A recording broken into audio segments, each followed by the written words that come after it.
Welcome back to the next episode of Sean and Ari Discuss Israel. I'm here with my guest tonight, Or Yisachar. Or is the head of research at the IDSF, the Israel Defense and Security Forum. He's been a member of the Israeli intelligence community going on almost 20 years now, and also a great voice to hear. We're going to be discussing Iran, whether there's what to really be afraid of and what's going to be happening in the future. Before we get to talking about Iran with Or, I want to make two housekeeping announcements. One, I want to wish Sean, who's normally on the show in the chair next to me, we wish him lots of luck, that he should go safely and return safely from reserve duty, which he began today. Hopefully we'll get him on here in between his stints of reserve duty on his days off to hear what's going on with him, what's going on in the army, and a general update. And in addition, I want to thank our friends here at the Jerusalem Media Group for sponsoring this episode and our future episodes. If you're looking for a professional studio in the heart of Jerusalem, these are the folks to call. From 4K and video production to live events and multi-camera shots, they've got everything you need to create your high-quality content. Visit JerusalemMediaGroup.com to learn more and book your next session. On a personal note, these guys are awesome, worth every minute of your time, and they can make your show look as great as ours. Now, let's get into Or. Or, welcome to the show. Good to be with you, Ari. How are you doing? What's new with you? I'm good. Congratulations for the show. The studio looks great. Thank you. It's a pleasure to have you. So, good to be with you. Iran. Where do we start? Well, look, I think it's a good thing that Israel and the United States are in lockstep as it comes to the Iranian nuclear program. The one thing we want to avoid is sort of a binary conversation of like either we launch an all-out World War III or we leave the Iranian nuclear program in place. I think everybody understands today, including President Trump, that the Iranian nuclear project is a danger not only to Israel but also to the safety and security of the Middle East and the United States. It risks vital U.S. interests in the Middle East and around the world. And as we are looking at the great global chess game, as Henry Kissinger put it, Iran is the weaker link, the weak link in the radical axis of Russia, China, Iran, North Korea. And I don't think anybody seriously expects the United States to take on militarily either Russia or China. And so Iran, I think it's an opportunity for the United States to flex its muscles and insist on Iran not gaining nuclear weapons and insist not to have sort of a placebo deal like the Clinton administration had with North Korea in the 90s, which led to North Korean nuclear bombs, or to the JCPOA 2015 that could have inadvertently led to an Iranian nuclear bomb. So right now we're in a very perilous situation where Iran is minutes away from getting its hands on nuclear weapons if it so chooses. According to the IAEA, that the international watchdog that looks into the Iranian nuclear facilities, Iran is in an unprecedented level of enrichment. We're going to get to all of that, to the point where it's only a matter of decision and not a matter of capability. Okay, so let's focus for a minute before we get actually into Iran. Let's focus you touched ever so slightly on the relationship between Israel and the United States and Iran, right, in relationship to Iran.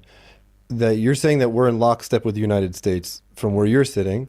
Does that mean that even if the United States goes down a route that allows or enables the potential for there to be nuclear weapons in Iran, do you think that Israel will act on its own in attacking Iran, or that no matter what, Israel's going to go along with the United States' lead on whatever deal they make and follow step? Well, I don't think we're going to get to that situation. I hope so, at least. Sure, that if Israel feels as if it's with its back against the wall, it will act alone.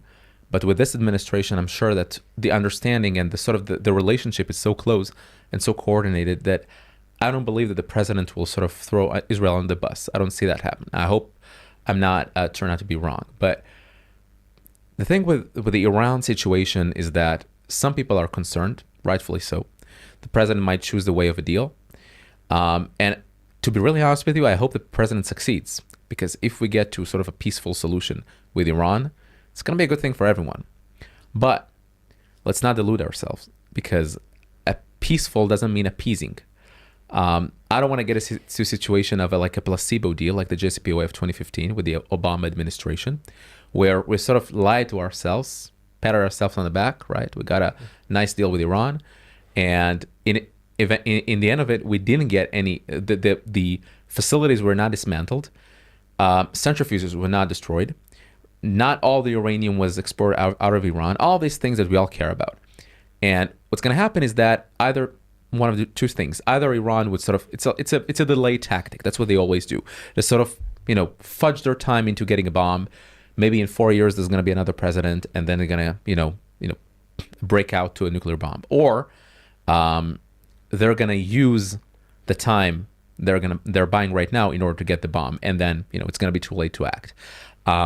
So the president is doing the right thing. He's offering them, an olive branch. He's saying, look. He's saying it explicitly. I know I'd rather you choose this path because the alternative is much worse for you guys. And what the Iranians are saying, be it the Supreme Leader Ali Khamenei, Foreign Minister Abbas Araghchi, or a whole host of spokespersons and ministers and senior officials who are saying, absolutely not. We're not going to compromise on uranium enrichment. So these are diametrically opposed expectations from this negotiation. So look, it's no longer an Israeli issue. I think we all understand now that it's a global issue. And who are the first ones who don't want to see an Iranian nuclear bomb? Saudi Arabia, the UAE. All the countries are considered to be pragmatic Arab countries who are shuddering to think about the idea of the notion of a nuclearized Iran. And so the only question that we need to ask ourselves maybe is that is the juice worth the squeeze, right? I mean, like, are we going to go strike the Iranian nuclear facilities, and then we find ourselves 1 or 2 years from now, with Iran that already sort of recreated all of its capabilities because I don't know, apparently it has the capability to do it fairly fast. I'm gonna get on a limb and guess that it's not that simple to recreate if you completely dismantle and completely destroy the nuclear facilities. It's a costly endeavor. It costs a lot of money that Iran doesn't have. It's expensive. It takes a lot of time, legitimately. Digging all these underground bunkers that the ISIS and all these think tanks and IAEA say that Iran has in Fordo, in Natanz, and all these enrichment sites. So full dismantlement. That's what Iran has to do, full dismantlement. If Iran voluntarily dismantles all of its nuclear facilities and exports all uranium out of Iran and stops the nuclear project, all the better. But I knowing in Hebrew we say a shepherd knows his herd's soul, and or his beast's soul, and I seriously doubt that Iran will undertake this endeavor. But who knows? Would it be fair to say that the Iranian leadership has pinned its own leadership and its own position of power to the nuclear program? So So from where I'm saying, again, I'm not an expert on Iran. I don't speak or read Farsi. I leave that to you. That's your job. Right. The idea being is that if they've tied their own leadership to this nuclear program, they don't even internally have the ability to dismantle it. They can't turn to the Iranian people and say, oh no, all these years we've been spending, the national budget on this program, and now we're just going to dismantle it. So if there is no real likelihood that that's going to be dismantled from their own free will, what's stopping us from just bombing them at this point? What's the real purpose for the talks? Right. If the end result is we're going to have to bomb, because what the United States and Israel's bare minimum that they need out of a deal is light years away from the maximum, like from any amount that Iran is willing to give. Right. It doesn't meet halfway. Like the maximum that Iran is going to give does not mean the minimum the United States is expecting. And look, in the end of the day, the president has to try. In the end of the day, he has to try. Okay. Just like in Ukraine and Russia. Probably Putin is not going to voluntarily stop the war, but he has to try. Trump has to try. And so Israel reserves the right to strike the Iran nuclear facilities. It's not a joke.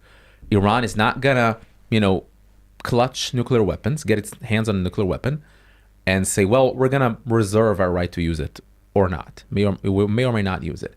It doesn't work like that. The problem with Iran's nuclear program is that it is a nuclear program coupled with a murderous regime that, cries out loud, death to Israel, death to America.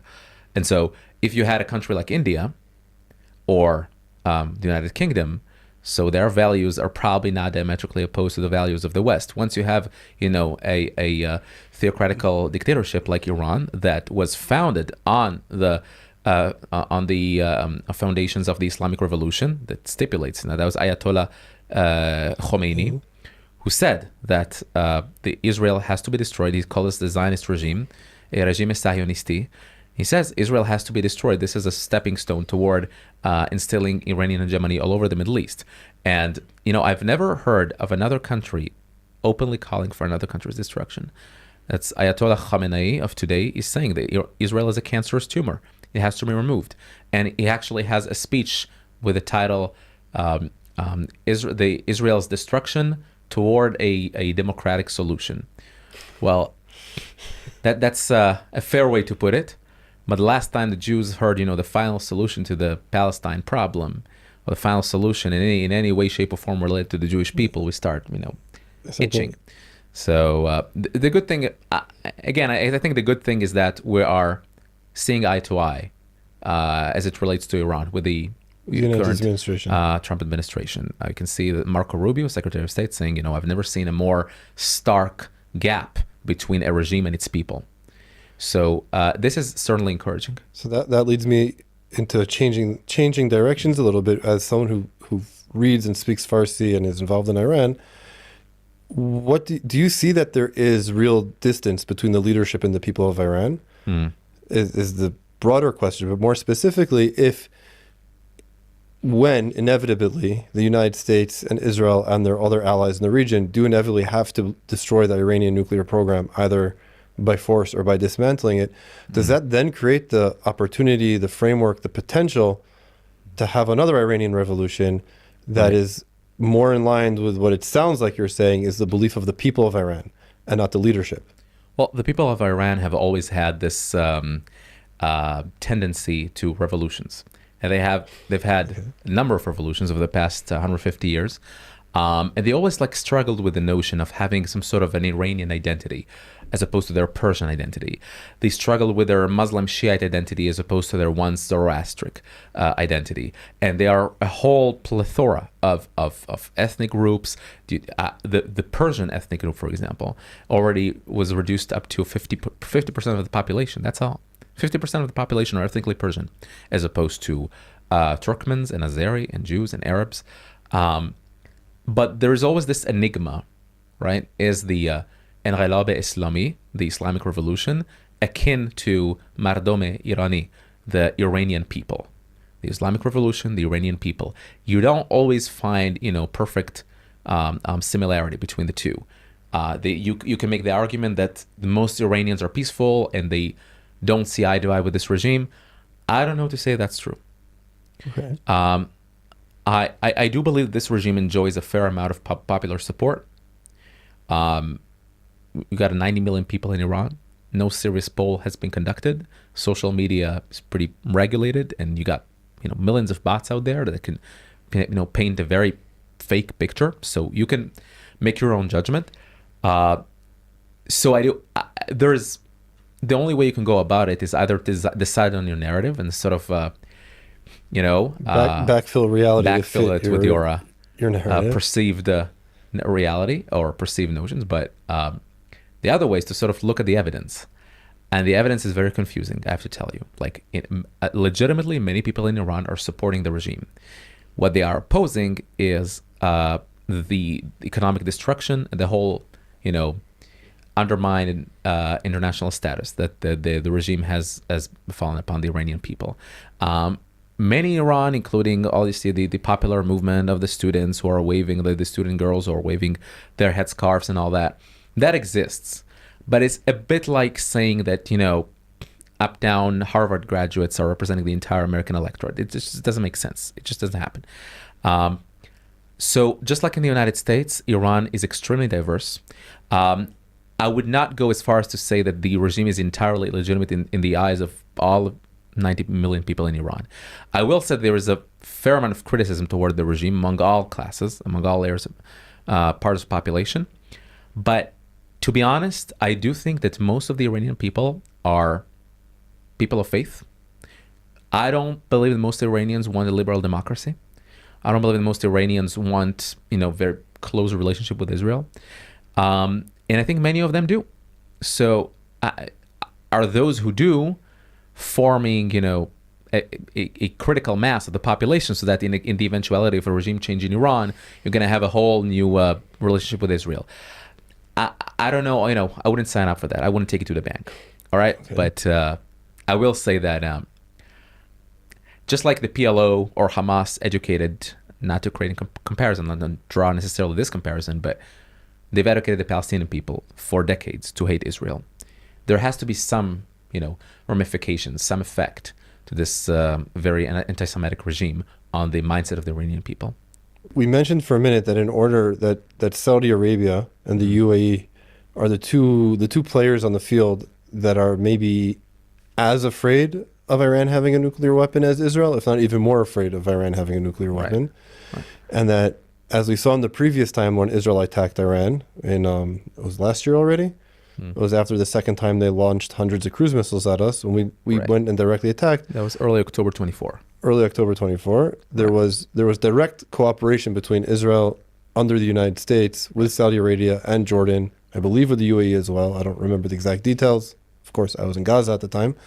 The question being is, if we already have that ability to cooperate with them directly, does cooperating to destroy the Iranian nuclear program then open the door for further cooperation between Israel and Saudi Arabia in the region and bring about this almost dreamlike reality where there's some regional cooperation that's more than just the limited Abraham Accords that exist right now, but a bigger project of Abraham Accords with Saudi Arabia, which is kind of the kingpin of the major Sunni states and basically the Muslim world as the home to Mecca and Medina. Is there some open cooperation that's available in light of the current realities with Hamas in Gaza and the PLO in Yudav Shomron? Does that all still affect the ability for Israel and Saudi Arabia to really come out and have their cooperation out in the open? 100%. I think this is the one element, this is the one field that's common to both countries that they share. That is, that they vehemently oppose any notion of Iran getting nuclear weapons, both Saudi Arabia and Israel.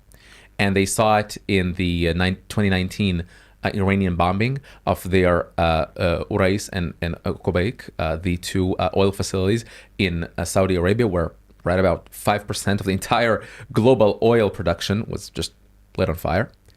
The Iranian attack with ballistic missiles and drones directly on the Saudi oil facilities, that has just been a shocker. That's where the Trump administration 1.0 did not respond, did not retaliate. I think now we're talking about an entirely different ballgame. Say the Trump administration being very aggressive in Yemen, although this has stopped ever since. But look, Trump is the president of the United States. He's not the president of Israel. He's not the president of Saudi Arabia. So by definition, he's going to act upon what he views as the best interest of the United States. What I do think is going on is that Trump and Marco Rubio and Pete Hegseth and a whole host of very notable senior members of this administration are explicitly saying that Iran cannot have nuclear weapons. So this is deeply encouraging that they are committed and they are willing to flex their muscles and prevent Iran from getting nuclear weapons one way or another. These are great news. Now, what's going to happen down the line? As of today, we're shooting this episode. Iran refused formally, officially, to Trump's proposal. They're going to have a fifth round of talks in Oman. And my fear is that this whole thing is going to be fudged and Israel is going to remain with its back against the wall.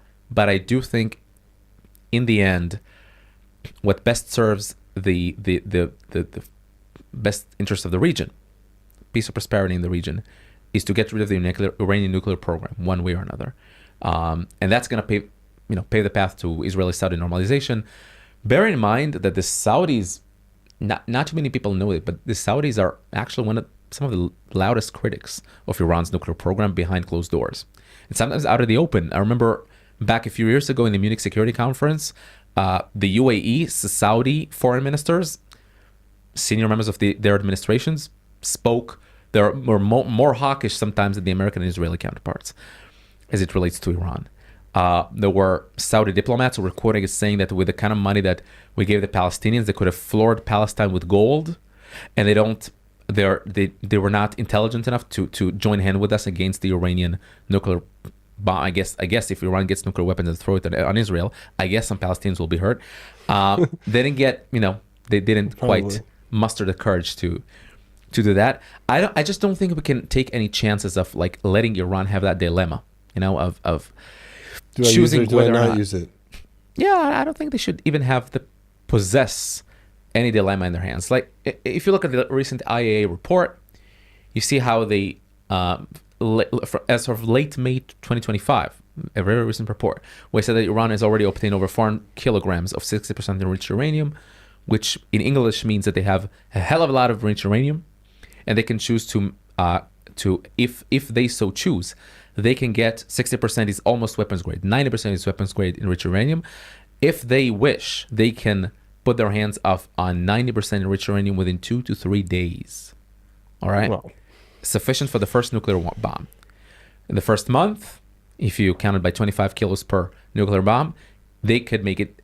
They could manufacture enough weapon grade uranium to manufacture 9 nuclear devices. So that's bad. Yeah. All right, that's bad. It's the Now, are we understatement going to of do the about century. it? Yeah, I think we're living in a world of alternatives, not utopia. All right. I mean, maybe a strike against Iran is bad. Maybe it can have some ramifications. I don't think they're that, diabolical or that. What could the ramifications of a strike out of Iran even be? Just them launching more cruise missiles at Israel and Saudi Arabia? Yeah, and I'm saying that the worst case scenario in my view is launching a hell of a lot of missiles and drones at Israel, Saudi Arabia, maybe even U.S. Army bases around the Middle East. Problem is that the alternative is allowing Iran to get nuclear weapons, and that cannot happen. We cannot allow that, and that's not my position. That's the United States administration's formal position, and so whatever path we choose, either a deal or a strike, we cannot let Iran get nuclear weapons. And so, I don't think people back in the United States often hear about it because, we're so busy in the turmoil of news. Iran views the West as its next target.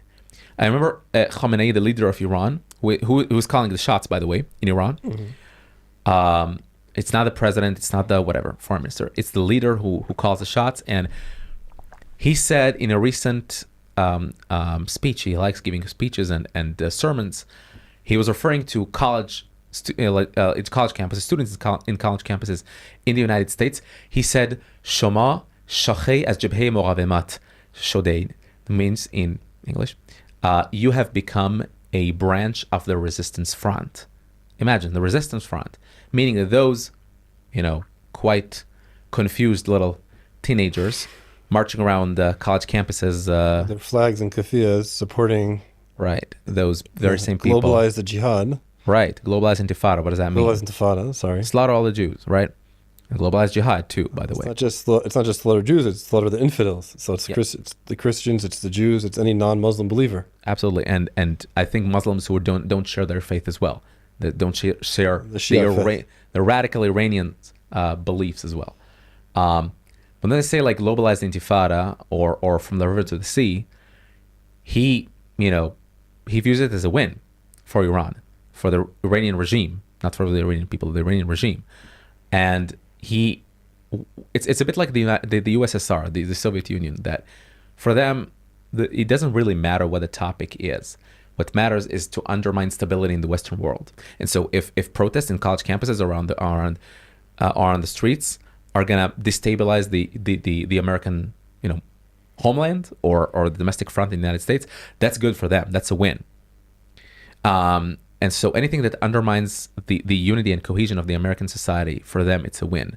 And so that's why they have an interest to keep pouring fuel on that fire, maybe pouring a lot of money on that fire too. So I don't think it's an Israeli interest to prevent Iran from getting nuclear weapons. It's the duty of all of us to look at Iran and say, with that kind of, they're so bold and so brazen, and they're so the exporting of the revolution. We see a kind of the havoc that they're wreaking around the Middle East and around the world. Imagine the same thing with nuclear weapons. They're going to be untouchable. And so you earlier referred to like they view it as a tool to preserve the regime. Look what happened to Muammar Gaddafi of Libya, or to Ukraine. Whenever they gave up their nuclear projects, that was the regime's the end of ended. them. Yeah, so I guess that's how they view it. But it doesn't matter because Iran is calling for Israel's destruction, and so it cannot have nuclear weapons. All right. Now let's change the subject completely. Sure.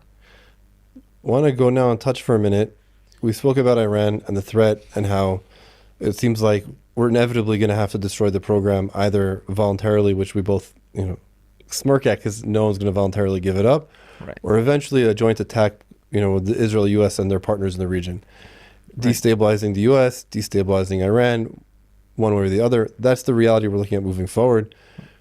We touched on the future potential that such an attack opens up for Israel-Saudi relations. But you also mentioned that the protests that we're seeing across the American college campuses, whether they're funded directly, indirectly, or supported by the Iranian regime, is a huge success for them. Right.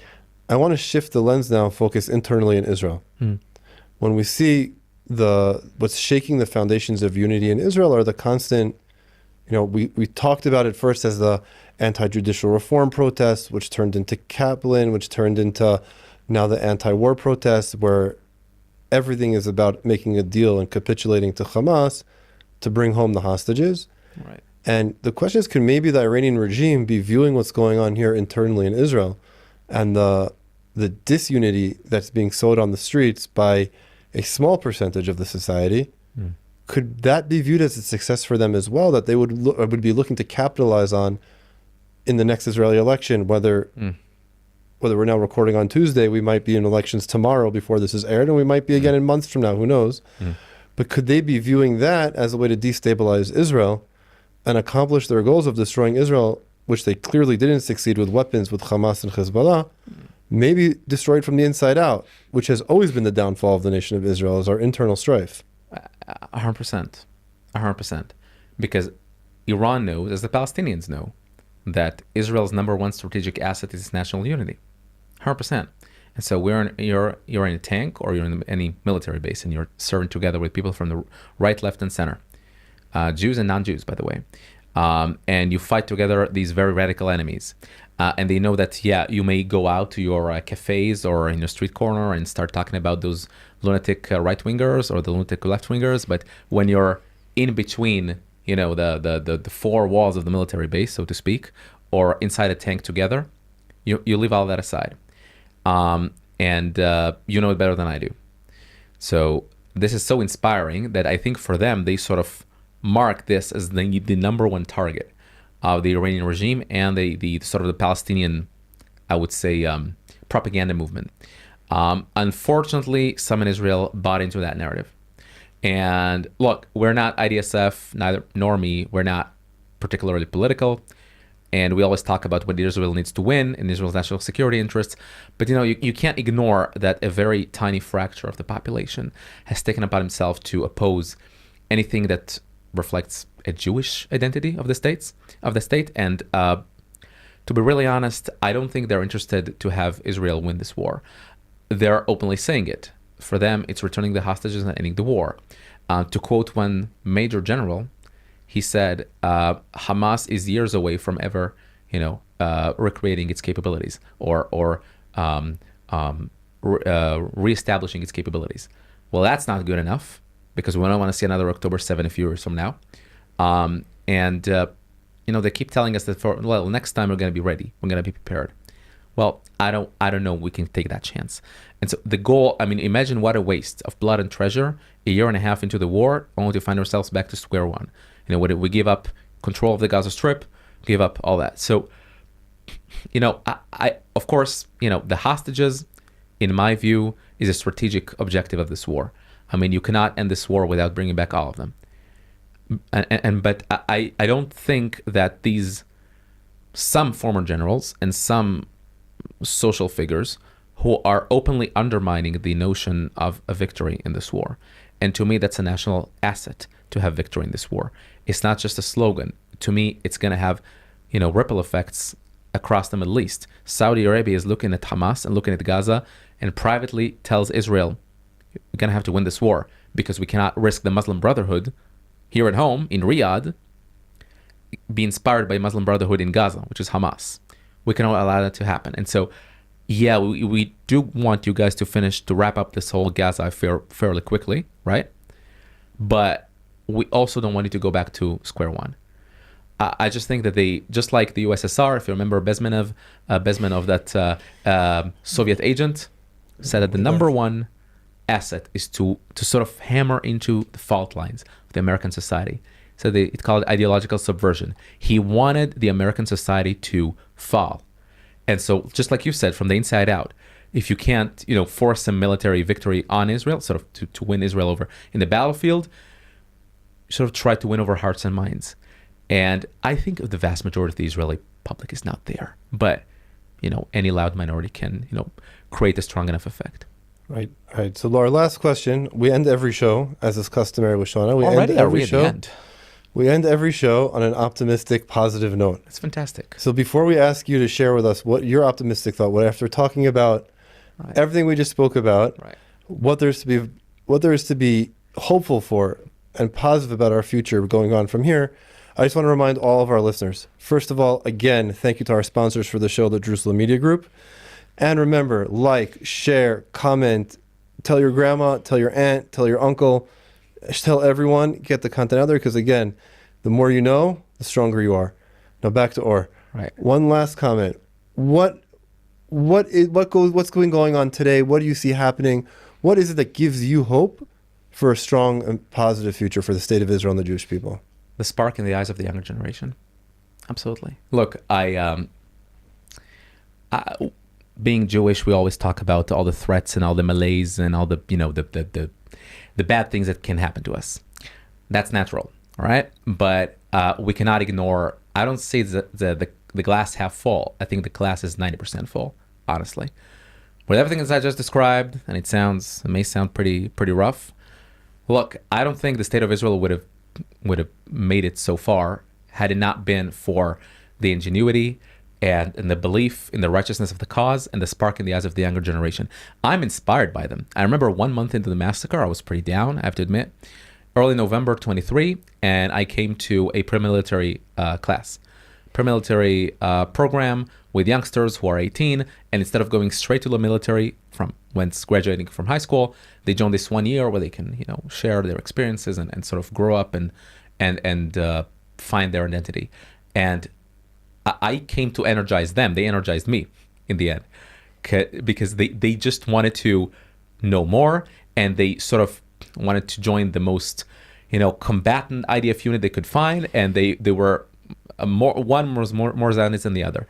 And then I look at folks right around my age who left, one of them, my very good friend, who is now in Khan Yunis in Gaza, who left a wife and 2 children at home, and he cannot be happier. I said, I go back home, and first of all, it's a different world. I am Gaza. It's much better than I do. But you leave Gaza, you drive northward toward the center, and finally you see skyscrapers, and oh my goodness, it's a different planet. And then I go back home and I close the door. Very shocking. Absolutely, and I see my 2 kids in bed, and he says, "Now I know." And up until now, I knew how I fight. Now I know why I fight. Right, and it's so inspiring because you sometimes get bogged down in this sea of arguments and counter arguments and rebuttals, and find the most savvy argument to win a debate. But then these moments are really inspiring. And look, I think our enemies know that they can't defeat our spirit. And if we continue like that and don't let all these background noises distract us, I really do believe that our best days are still ahead. All right. Ori Sachar, Head of Research in the IDSF. Thank you so much for coming on the show, and I'm sure we'll have you back again soon. Thank you for having me.